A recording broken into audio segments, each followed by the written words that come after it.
Star Wars Battlefront 2. A good game I think anyone who loves Star Wars would enjoy playing. With EA announcing that they will no longer be as EA as they were before, this means free stuff. This means if you get the game, and if you are like the rest of us poor people and got the game when it was free, which EA never does, this means that you can get the DLCs and add-ons for free. Let that sink in. EA not only said that they weren't going to be EA, but they went ahead and proved it by making their game, the DLCs, and all the add-ons you can get on it for free. That's pretty cool.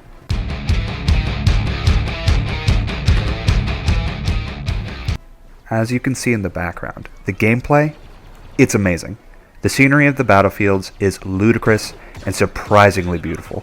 From places like Geonosis and Tatooine all the way to Starkiller Base, you have multiple choices who you want to play as in the game. You have the option to play as the Separatist droids, Galactic Empire, the Rebellion, the Resistance, the Troopers of the First Order, and my personal favorite, the Clones of the Galactic Republic. Depending on what you play, you can play matches with 40v40 on a huge open map, or you can play something as simple as heroes versus villains, as I showed at the beginning. As far as the actual feel, the gameplay, well, depending on whether you play in third or first person, it looks and feels a lot like the Battlefield games. Some people going as far as to say it's just Battlefield, but with everything reskinned to look like Star Wars. Being a Battlefield fan myself, I can definitely tell you that this feels very much like Battlefield, but I argue against the statement highly. It may feel like Battlefield, but there are so many things that set it apart. 1. It's Star Wars. 2. It's Star Wars. 3. It's Star Wars. And 4. There is no bullet drop. Absolutely beautiful. Good job, sir. Good job. Thank you, I tried.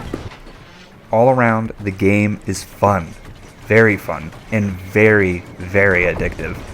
But I found it lacking in 3 major components. Customization, a lack of heroes, and only 6 weapons per class. Whack! This game is so freaking good. And I don't want to make it sound like it makes the whole game bad, because it doesn't. It's still really, really fun. But it needs more variety, and I mean not much more.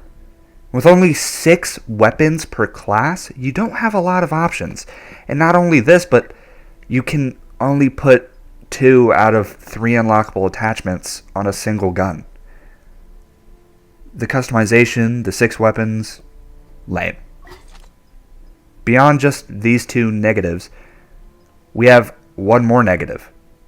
A lack of heroes and villains, with there only being 14 in the game as of this year.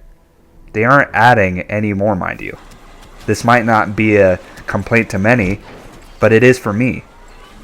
There are so many characters in the Star Wars universe, and to only add 14 and have 4 be available per faction? That's pretty whack if you ask me. Where's Jango? Where's Mace Windu? Where's Kit Fisto? Shakti! Ahsoka! Not only this, but some of them have like 3 skins, while some of them have downright none. Only Rey and Kylo have the most. But I don't think EA understands the fact that no one cares about them. Someone just add a Baby Yoda skin for Yoda and I'll be happy. Thank you.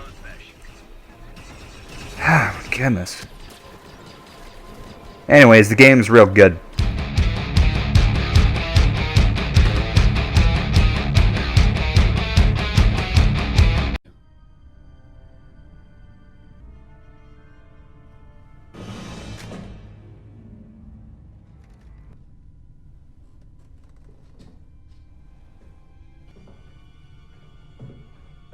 You're right.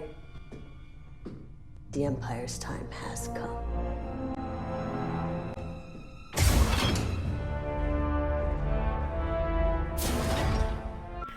Now in the single player campaign, it's not good, but it isn't bad. It's all around just okay. The main character you play as is awesome. Love her character. All the way up until she chooses to be really lame and turns into a rebel sympathizer. I get that it's a Star Wars game and that everything Star Wars stands for is, the whole message of hope, but oh my goodness, can I please have a Star Wars game where I can play as a merciless, rebel-killing Imperial Spec Ops agent? Actually, you know what? Give me a game where I can play as just Darth Vader, mercilessly killing those Jedi younglings, and I'll be happy. All around, the campaign is okay. And is it worth playing? Yeah. Even though there's a bunch of annoying characters, I think it's worth playing. It's fun for the gameplay, but in my opinion, not for the story itself. I'm going to go ahead and answer the one lingering question that's been on your mind since the beginning. Is this game worth playing in 2020? Yes, it's worth playing in 2020. It's a good game, especially the multiplayer. Oh,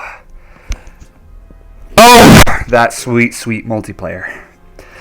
I recommend getting this game not for the campaign, but for that sweet, succulent multiplayer.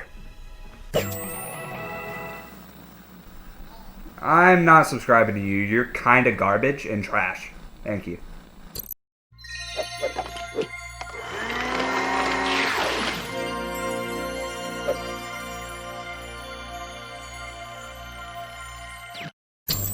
Hi, this was a Beaver Bad Dog production.